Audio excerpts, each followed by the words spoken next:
নমস্কার। দিনের শেষে ভোটের দেশে আবার চলে এসেছি আমি ময়ূখ রঞ্জন ঘোষ জবাব চায় বাংলার স্টুডিও থেকে একেবারে রাজপথে, এবং প্রতিটি জেলা, প্রতিটি সাব ডিভিশন, মফস্বল শহর থেকে স্মার্ট সিটি, সব জায়গাতে আমি যাব। আপনাদেরকে প্রমিস করেছিলাম, প্রতিজ্ঞাবদ্ধ আমি আপনাদের কাছে। এবং আজ আমি হঠাৎ করে চলতে চলতে নজরে আসে আমার যে ডায়মন্ড হারবারটা কিন্তু অত্যন্ত গুরুত্বপূর্ণ একটা জায়গা হয়ে উঠছে। তার কারণ যেভাবে প্রচারের যে যে ম্যাগনেট যাকে বলা হয়, সেই ম্যাগনেটটা অভিষেক বন্দ্যোপাধ্যায়ের থেকে এবার অযাচিত কারণ বলবো, অকারণ বলবো, কিন্তু অভিজিৎ দাস ববি বলে একজনের দিকে চলে আসছে। অন্তত কয়েক ঘন্টার জন্য, কয়েকটা দিনের জন্য, অনেকে বলবেন, কিন্তু চলে আসছে। এবং সে কারণে আজ আমি এই মুহূর্তে অভিজিৎ দাস ববি, তিনি এখনও শেষ মুহূর্তের টেলিফোনে কথাবার্তা এই সমস্ত কিছু করছেন, এবং এই যে প্রসেসটা কিন্তু চলবে। কিন্তু আমরাও নাচরবান্দা, আমরাও দিনের শেষে ওনাকে ধরেছি। এবং অভিজিৎ দা,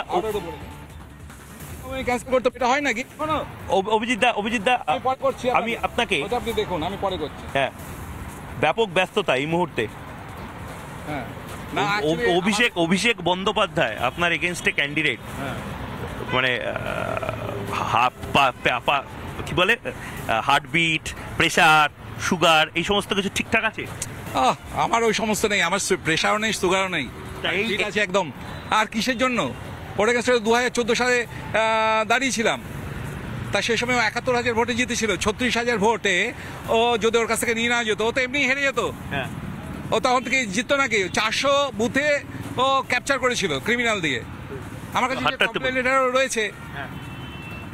তো বিষয়টা হচ্ছে যে ও কোনো ফ্যাক্টরি নয়। ওখানটায় যদি ডায়মন্ড হারবারে নির্বাচন কমিশন যদি সুষ্ঠুভাবে এখানটা ভোটটা করাবে, সেটা তো ইলেকশন কমিশন বলছে 100% সিআরপিএফ থাকলে কি আপনি পারবেন? সম্পূর্ণ ডিপেন্ডেন্ট অন এসপি এবং ডিএম এর উপর। ডিএম হচ্ছে ওখানকার ডিইও, ডিস্ট্রিক্ট ইলেকশন অফিসার। তাই ডিএম এর আমলেই তো পঞ্চায়েত ভোটটা হয়েছে 2023-এ। কেউ নমিনেশন করতে পেরেছে? যেখানে যেখানে পেরেছে সেখানে কাউন্টিং করতে দেয়নি, মারধর করেছে ব্যাপকভাবে আমাদের লোকেদের। যতগুলো পঞ্চায়েত আমরা পেতাম সেই জায়গায় ওরা দখল করেছে। যেই বলেছি ডিএমকে যে আমি হাইকোর্ট করব, একটা দুটো বিজেপিকে ছেড়েছে। অনেকে বলছে বিজেপি নাকি একেবারে সিটটাকে ছেড়ে দিল অভিষেক বন্দ্যোপাধ্যায়ের কাছে, গিফট করে দিল। হাতি চলে বাজার মে কুত্তা ভোকে হাজার, সাধুন কা দুর্ভাব নেই জবনিন্দ সংসার। মানে কি? তো হাতি চলে বাজার, হাতি চলে বাজার মে, হাতি যখন বাজারে যায় হাজারটা কুকুর চিৎকার করে, তাই নিয়ে হাতির কিছু আসবে যাবে? তাই সেই রকম সাধু যখন ছাড়েনি বিজেপি, সাধু যখন সংসার ছেড়ে চলে যাবে, তখন সংসার তাকে বলে চলে গেল। তাই নিয়ে সাধু কি আবার ফিরে আসবে? তাই কি তৃণমূলীরা কি বলছে না বলছে, কে কি বলছে, তাই নিয়ে জানার দরকার নেই। এইটা আমরা হচ্ছে মোদী পরিবারের লোক। মোদীজি 400 সিট নিয়ে আসবে, তার মধ্যে ডায়মন্ড হারবার অন্যতম হবে। এমপি অভিষেক বন্দ্যোপাধ্যায়কে আপনি সমালোচনা করবেন কিভাবে? সমালোচনা করার মতন কোন জায়গা আছে? একটা ডায়মন্ড হারবার মডেল তৈরি করে দিয়েছে। কিসের মডেল? সন্ত্রাসের মডেল। ও হচ্ছে এক্সপেরিমেন্টালি ফেলিওর পারসন। আপনি বলবেন কেন? আচ্ছা, আপনার এই যে একজন সাংসদ, যারা বিরোধী দলের হয়ে যারা সরকার গঠন করতে পারে না, তারা কত টাকা পাবে? তারা লোকাল এরিয়া ডেভেলপমেন্টের জন্য মাত্র 5 কোটি টাকা করে পাবে। তো ওখানটায় বুথের সংখ্যা তো 1956। তা আপনি 5 কোটিকে 1956 দিয়ে ভাগ করেন, মাত্র 25,000। 25,000 টাকা পার বুথ, তাতে কি ডেভেলপমেন্ট করবেন? একটা এলইডি 32 ইঞ্চি টিভি হবে, তাতে ও ডেভেলপমেন্টটা করবে এটা কি মশাই? আর দুবার সাংসদ থাকাকালীন ও যে টাকা পেয়ে ফ্রিতে এত কিছু দিয়েছে, এত ডায়মন্ড হারবার মডেলে, তারপরে এমপি কাপ হচ্ছে, অনেক কিছু তো হচ্ছে অভিষেক ব্যানার্জি। সব তো চুরির পয়সা, কয়লার পয়সার গরু পাচ্ছে না। নামে কিন্তু আইনি চিঠি পাঠাতে পারে, কিচ্ছু আসবে যাবে না। আমি নিজে মানে কি বলবো, আমি নিজে লিগ্যাল অ্যাডভাইজার। আমি অনেক কষ্ট করে এলএলবিটা পাস করেছি। আমি ওর মতো উচ্চ মাধ্যমিক পাস ছেলে নয়। অভিষেক বন্দ্যোপাধ্যায় উচ্চ মাধ্যমিক পাস? অবশ্যই। ওর যে এমবিএটা রয়েছে সেটা আনরেকগনাইজড ইউনিভার্সিটির। আমি কমপ্লেন করেছিলাম এটা ইলেকশন কমিশনকে। এই যে বিভিন্ন মানুষজন এই মুহূর্তে ভাবছে যে কোথায় অভিষেক বন্দ্যোপাধ্যায় আর কোথায় আপনি, এই যে পার্থক্যটা তৈরি করে দিচ্ছে প্রথমেই। কিছু ভাবছে না আপনি পাবলিকের। আমি বলছি আমতলা সার্বজনীন ক্লাব ভার্সেস মারাদোনার আর্জেন্টিনা টিম, এরকম একটা পার্থক্য তৈরি। ওই যখন অভিষেক ব্যানার্জি বলে না সর্বভারতীয় দলের আমি হচ্ছে জেনারেল সেক্রেটারি, তখন মানুষ ওইরকমই ভাবে। যে দলের অস্তিত্ব নেই পশ্চিমবাংলার বাইরে, আর সে বলছে আমি সর্বভারতীয় দল। আছেটা কি ওর দলের বা ওর আছেটা কি বলতে হবে তো। কোন দিক দিয়েও এগিয়ে রয়েছে। হ্যাঁ, কি হাসছেন কেন? ভালো খুব সুন্দর বলেছেন। কি ভাবে বলেছেন? যেটা বাইরে কোনো অস্তিত্ব নেই যেই দলের, সে এখানে বড় বড় ভাষণ দিচ্ছে। তৃণমূলের তাই তো বললেন অভিষেক বন্দ্যোপাধ্যায়। ভালো বলেছে, খুব ভালো লেগেছে আমার। এটা তো একদম মানে হিট। হিট বলবো কিনা, কিন্তু খুব ভালো বলেছেন। এক্সেলেন্ট।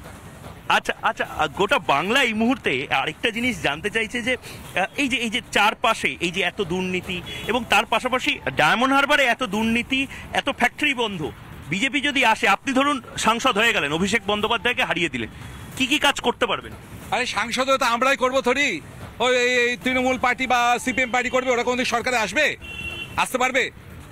বিরোধী দলের এমপিরা 5 কোটি টাকার বেশি পাবে না, প্রতি বুথে অ্যাভারেজ 25,000 টাকা, তাই দিয়ে কোনো ডেভেলপমেন্ট হয় না।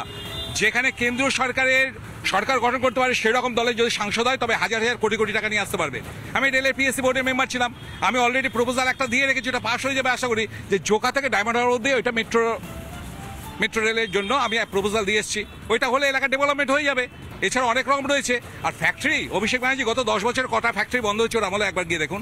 জোকা থেকে শুরু করুন না মশাই, জার্মান ফ্যাক্টরি বন্ধ, জেজে স্পেক্ট্রাম বন্ধ, ওয়ার্ডি লামিটস বন্ধ, হারা টেক্সটাইল বন্ধ, সিমেন্টস কোম্পানি বন্ধ। সেটা অভিষেক বন্দ্যোপাধ্যায়ের কি দোষ? আবার আমি সাংসদ, আমি ডায়ালগ দিচ্ছি, ডায়মন্ড মডেল দেখাচ্ছি, সমস্ত ফ্যাক্টরিগুলো বন্ধ হয়ে যাচ্ছে, হাজার হাজার শ্রমিক বেকার হয়ে যাচ্ছে, তাদের বাড়িতে ছেলে মেয়ে রয়েছে, তাদেরও পেটে ক্ষুধা আছে। ঠিক বলছে কথাটা? হ্যাঁ, কথাগুলো হ্যাঁ, কথা ঠিকই বলছে। ঠিক বলছে। হ্যাঁ। মাথা নাড়িয়ে দিচ্ছে এমনি এমনি। না না, সত্যি কি কোম্পানি ফ্যাক্টরি বন্ধ হয়ে যাচ্ছে নাকি? অনেক ফ্যাক্টরি বন্ধ না। তা তোমাদের চপ শিল্প নেই? আমাদের সব চুপ চলো না, আমরা গরিব মানুষ, খেটে খাটা খাই, এই আমাদের যথেষ্ট। তা তোমার পকেটে কি টাকা আছে? হ্যাঁ, 1 কোটি? 1 কোটি আমার বাপে দেখেন 1 কোটি। তাহলে এই যে নেতাদের পকেটে যে থাকছে, এদের থাকবে, এদের তো চেয়ারে বসলেই টাকা আসবে। চেয়ারে বসলেই টাকা যা চলে। আমি এই মুহূর্তে শেখর, আমার এক সহকর্মী রাস্তায় হাঁটতে হাঁটতে যাচ্ছিল, ডায়মন্ড হারবারের ক্যান্ডিডেটকে কি প্রশ্ন? রাবার ক্যান্ডিডেটকে এটাই প্রশ্ন যে আমরা যেটা দেখে এসেছি যে ওখানে একটা লম্বা সময় ধরে একটা অভিযোগ রয়েছে যে ওখানে যিনি শাসক দলের যিনি প্রার্থী, তার অভিষেক বন্দ্যোপাধ্যায়, তার বিরুদ্ধে একাধিক জায়গা থেকে একাধিক রকমের অভিযোগ এসছে, ইডি দেখেছে, এরপরেও কিন্তু তিনি ওখানে একটা বড় পার্সেন্টেজে দিতে এসছেন। এবারে কি এই ইডির ডাকার পরে বা এত যে অভিযোগ, তারপরে কি কোনো পরিবর্তন হতে পারে, বা আপনার কি মনে হচ্ছে, আপনি কি এই চ্যালেঞ্জটা নেবেন তাকে হারানোর? আচ্ছা, ওখানে ভোটটা নিশ্চিন্ত করতে দিন, দেখুন ওকে কেউ ভোট দেয় কিনা। আপনারা বারবার অন্যান্য কেন্দ্রের সঙ্গে ডায়মন্ড হারবারকে গোলাবেন না। ডায়মন্ড হারবারের ভোটটা তৃণমূলের বিরুদ্ধে ভোট নয়, সিপিএম এর বিরুদ্ধে ভোট নয়, বিজেপির বিরুদ্ধে ভোট নয়, কংগ্রেসের বিরুদ্ধে ভোট নয়। ডায়মন্ড হারবারে ইচ অ্যান্ড এভরি পার্সন, প্রত্যেকটা নাগরিকের একটা সিঙ্গেল এবং প্রাইম টার্গেট অভিষেক ব্যানার্জির অভিশাপ থেকে ডায়মন্ডকে মুক্ত করা। অভিষেক ব্যানার্জির অভিশাপ থেকে নাকি ডায়মন্ড হারবারকে মুক্ত করা? কি বলছেন এইসব? একদম সঠিক বলছেন উনি। আরে সবাই সঠিক করলে হবে? একদম অবশ্যই এটা দরকার। বর্তমান দিনে আপনাদের মতো লোক যদি এদেরকে না সরায়, তাহলে সমাজ সরাবে কেন? করেছে কি এরা? এরা করেছে কি মানে, এরা অনেক কিছুই করেছে। কি করেনি? কি করতে বাকি রেখেছে? এরা সবকিছুই করছে। আপনাদের চ্যানেল দেখছি, বিভাগ দিয়েছে। অভিষেক বন্দ্যোপাধ্যায় বনাম ববি দাস, অভিজিৎ দাস, এটা কোনো হবে? সাধারণ মানুষ এটা বিচার করবে। এখানে প্রার্থী বর্তমান দিন বিচার করবে কি করছে এরা। মানে ডায়মন্ড হারবারের লোক বিচার করতে পারে? নিশ্চয়ই করবে, কেন করবে না? ভোটটা করাতে পারবে। ভোট তার মানে একটা জিনিস বাংলার মানুষ বুঝতে পারছে যে ভোটটা যদি হয় তাহলে হিট হবে। অভিজিৎ দা, আমি জানি না আপনি আইসক্রিম খাবেন কিনা, কিন্তু এই মুহূর্তে বোধহয় আপনার ঠান্ডা থাকার একটু প্রয়োজনীয়তা আছে। হ্যাঁ, না আমি তো ঠান্ডা থাকা বা গরমে ঠান্ডা কুল, কারণ অভিষেক ব্যানার্জি আপনাকে ঠান্ডা থাকতে দেবে না মনে হচ্ছে। দেখুন, ও আমাকে ফিজিক্যালি ইনজুর্ড করেছে। হ্যাঁ, আমার পায়ে তো প্লেট বসানো, স্পাইনাল কর্ড ফ্র্যাকচার। ওরই ক্রিমিনাল জাহাঙ্গীর এবং গৌতম অধিকারী গুন্ডা বাহিনী আমাকে ডায়মন্ডের কপাট হটে মেরে 2018 ঠিক লোকসভা ভোট ঘোষণা 2 মাস আগে আমাকে অ্যাটাক করে মেরেই ফেলে দিচ্ছিল। সেটা কি হয়েছে? আপনার কি পায়ে প্লেট আছে? আমার পায়ে প্লেট আসে, আমার পুরো লিগামেন্টগুলো সব চোট। কারণ 2014-তে আমি পায়ে হেঁটে 25 থেকে 30 কিলোমিটার প্রত্যেকদিন আমি হেঁটে। ঠিক বলছে, এটা সত্যি কথা? একদম মানে এরকম ভাবে মারধর করা হয়েছে? একদম প্রতিদিনই এইটা চলছে, এখনো চলছে, আগে বিগত দিনেও চলেছিল। এবং আমাদের বুকে কোথাও পাবেন না যে প্রতিপক্ষ কোনো ক্যান্ডিডেটকে লোকসভা তাকে এইভাবে নৃশংসভাবে মারা হয়। তাহলে আপনি যদি ফ্যাক্টরি না হন, যদি আপনার কাছে যদি ফ্যাক্টরি কিছু না হয় তাহলে আপনি মার খাবেন কেন? এটাও তো একটা প্রশ্ন চিহ্ন। না না, অ্যাকচুয়ালি বিষয়টা হচ্ছে কি, কিছু পয়সা ছড়িয়ে কিছু লোককে দিয়েও এটা বলাচ্ছে। ওর যদি ভয় না থাকবে তাহলে ডায়মন্ড হারবারের এত জায়গা থাকতে ও কেন আমার বাড়ি থেকে 300 মিটার আগে 2017 সালে লিপস অ্যান্ড বাউন্সের ওই বেআইনি জমি, যেটাকে হাইকোর্টের অর্ডারে যেখানটা ইডি সিজ করে গেছে, সেই জমিতে 4 তলা বিল্ডিং করে শৌকত মোল্লার ক্রিমিনালদের কেন এনে রাখতো? যে ও ববি জানো আমতলার অভিষেক ব্যানার্জি করেছেন। অভিষেক ব্যানার্জির ভক্তরা বলেন আকাশে বাতাসে পজিটিভ এনার্জি, নামটা মনে আছে অভিষেক ব্যানার্জি। তা আপনি তার এগেইনস্টে কি বলবেন? কোনো ডায়লগ ভেবেছেন? আচ্ছা, আকাশে বাতাসে ও কি ডায়মন্ডের বাতাসের গন্ধ জানে? ও কোনদিন খালি পায়ে হেঁটেছে? আপনি হেঁটেছেন? অবশ্যই। আমি ডায়মন্ড হারবারে খালি পায়ে হেঁটেছেন? অবশ্যই। অলতা চেনেন? সরিষা কোথায়? ছোটবেলা থেকেই তো আমরা ওখানে আচ্ছা, সরিষাকে ওখানকার লোকেরা কি বলে? ওটা আপাতত একটু পাকিস্তানের দিকে গেছে। এইসব তো আবার জটিল কথাবার্তা বলে দিচ্ছে। জটিলের কিছু নয়, কিছুদিন আগেও তো দেখলেন গন্ডগোল হলো এবং বিজেপি ছেলেদেরকে জোর করে কেসে ভাসালো অভিষেক ব্যানার্জির নির্দেশে, যেখানে একটা সামান্য কমনাল জিনিসকে যেখানে রেজিস্ট করা যেত। ববি দাসকে যদি ববি হাকিম সাপোর্ট করে দেয় তাহলে কিন্তু অনেক কিছু বদলে যেতে পারে। আপনি কি ববি হাকিমের সাপোর্ট চান? এই দেখুন, উনি হচ্ছেন তৃণমূলের ববি, আমি হচ্ছেন বিজেপির ববি। আমরা কারোর সাপোর্ট চাই না, বিজেপি কারোর ভরসা চাই না। এই যে বলছিলেন না আপনারা কি সিদ্দিকি নৌসাদ সিদ্দিকি কেন দাঁড়ালো, ওই নিয়ে আপনারা মিডিয়াতে কপছেন। আমাদের বিজেপি থেকে কোনো প্রতিক্রিয়া দেখেছেন? কিচ্ছু। আপনি বলছেন অভিষেক ব্যানার্জিও মিডিয়া টাইগার আর নওশাদ সিদ্দিকও মিডিয়া। আবার কি এদের কি বলছেন? আপনাকে মামলা যদি ঠুকে দেয়? বজ্র আটুনি ফসকা গেরো কিছু আছে নাকি এদের? অ্যাকচুয়ালি আপনার বিষয়টা হয়ে দাঁড়িয়েছে যে ডায়মন্ডের প্রত্যেকটা মানুষ তারা অভিষেকে হারানোর জন্য প্রতিজ্ঞাবদ্ধ। বেশ, আচ্ছা, আমি চোখে চোখ রেখে বাংলার মানুষের সামনে, এটা কিন্তু রেকর্ড থাকবে, এই চ্যালেঞ্জটা নিতে পারবেন যে অভিষেক ব্যানার্জি হারবে, আপনি জিতবেন? ভয় লাগছে? আগে বলে নিন, না হতে পারে। ভয় লাগছে? আমরা সঙ্গে স্বয়ংসেবক, আপনি আমাকে জানেন না, তাই আপনি এই ধরনের কথা বলছেন। যেদিন ক্রিমিনাল অ্যাটাক করে সেদিন আমি ইচ্ছে করলে আমি চলে যেতে পারতাম। আমি জেলা সভাপতি ছিলাম, আমি জানি আমি যদি পালিয়ে যাই তাহলে পুরো সংগঠন ওখানে ডিসব্যালেন্স হয়ে যাবে। আমি কিন্তু নড়িনি। আমি দেখতে পাচ্ছিলাম দূর থেকে ওরা আসছে, সমস্ত সোর্ড নিয়ে, হাতে লাঠি নিয়ে, বড় বড় পিস্তল নিয়ে। তা আমি হচ্ছে সেই টাইপের ছেলে, আমার প্রোফাইলটা একটু জেনে যাবেন। হয়তো আমি মিডিয়া টাইগার নয় বলে আপনারা আমার সম্পর্কে কম জানেন, ঠিক আছে? আমরা ফিল্ডে থাকাই টাইগার। বেশ, অনেক ধন্যবাদ। এই পথেই হবে পথ চেনা এবং প্রতিবার এই পথেই কোনো না কোনো প্রার্থীর সাথে দেখা হয়ে যাচ্ছে। আপাতত এখানেই শেষ করছি। ওখানে শুভ্রাংশু রয়েছে। শুভ্রাংশু, তোমার সাথে কে রয়েছেন? আমার সাথে দাদা ছিলেন এবং তোমার কাছে এবার যাব।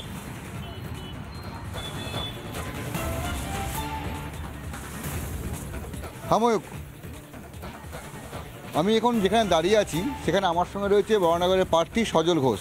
গভীর রাত, কিন্তু পিছনে থই ভিড়। এত গভীর রাতে এত মানুষ নিয়ে ব্যাপারটা কি? আরে তৃণমূলের মতন তো আর চুরি করতে বেরোয়নি। প্রথম কথা হচ্ছে, দেখুন সময় কম, এত বড় ওয়ার্ড, মানে এত বড় বিধানসভা। আমরা একমাত্র চেষ্টা করছি যে প্রতিটা মানুষের কাছে যেতে। আমরা তো তথাকথিত নেতা নয় যে এসইউভি গাড়ি থেকে হাত নাড়তে আই লাভ ইউ বরানগর বলতে চলে যাব। হ্যাঁ, আমি চেষ্টা করছি মানুষের কাছে যাওয়ার। একটু আগে দেখলাম একটা বাচ্চা ছেলেকে আপনি কাছে ডাকলেন, কথা বললেন এবং তার মা এলো এবং কথা বলে। খুব পরিচিত কি ওরা? না, এত মনে হলো খুব পরিচিত, কথা হচ্ছে। আসলে বিজেপিকেই আপন করে নিতে চাইছে, মোদির পরিবারে সবাই আসতে চায়। এখানে আমার কোনো কৃতিত্ব নেই, সব মোদির পরিবার। একদম মানুষ আজকে ভারতবর্ষটাই মোদির পরিবার। আপনি দেখবেন না, এখানে প্রত্যেকটা ইভিএম থেকে পদ্মের চাষ হবে। প্রত্যেক যারা এখানে আছেন, তন্ময়দার বাড়ি সামনেই, উনি আসলে তৃণমূলকে জেতাতে নেমেছিলেন। সুজনবাবু কেন এসলেন? যাদবপুর ছেড়ে, যতটুকু চাষবাস ছিল সেটা ছেড়ে এখানে কেন এলেন? তৃণমূলকে জেতাতে। তৃণমূল তো এখানে ছিল 2011 থেকে এতদিন তৃণমূল। হ্যাঁ, গতবার নেপালদেব ভট্টাচার্য 1.5 লাখ ভোট না কাটলে এখানে শ্রমিক ভট্টাচার্য থাকতে। ঠিক এখানে সুজনবাবু সেই দায়িত্বটা নিয়েছেন। সুজনবাবু যাদবপুরে কেন দাঁড়ালেন না? তার একটাই সিম্পল কারণ, ওখানে যাদবপুরে সংখ্যালঘু বাঙালি মুসলিম যারা, তারা সব সুজনবাবুকে ভোট দিয়ে দিত। তাতে সুজনবাবু জিততে পারতেন না, কিন্তু তৃণমূলটা শিওর হেরে যাবে। এই প্রচণ্ড গরম, তার মধ্যে তুমি সিংহ বিক্রমে দৌড়াচ্ছ। আরে একটা জ্বালায় দৌড়াচ্ছি, এই সরকারটাকে ফেলতে হবে। কখনো ভেবেছেন এই গরমে 3.5 বছর ধরে কয়েক হাজার ছেলে মেয়ে, আপনারাই তো দেখান, রাস্তায় শুয়ে আছে, ধর্নায় বসে আছে। তাদের সরাতে গেলে অল্প কয়েকজন ছেলেকে রাস্তায় দৌড়তে হবে, কিছু করার নেই। এত যে সঙ্গে মানুষ, তুমি যখন তোমাকে আমরা টিভিতে প্রায় দেখি, তখন একটা বিক্রম থাকে, আর এখানে একটা অন্য ভালোবাসার ব্যাপারটা কি? তোমার দুটো রূপ কেন? না না, আমি এ নয়, মমতা ব্যানার্জি নয় যে একবার দিদি একবার পিসি, তা নয়। যার সঙ্গে যেটা করা দরকার আমি তার সঙ্গে সেইভাবে। এখন মা বোনের সাথে কি আমি আমার এই রূপ দেখাবো, যে রূপটার কথা আপনি বলছেন, বিক্রম দেখাবো? তাদের কাছে আশীর্বাদ চাইছি, বারবার বলছি ক্যাটাগরিক্যালি, যে ভিক্ষা নয় এটা, ভোট কোনো ভিক্ষা নয়, ভোট হচ্ছে ঋণ।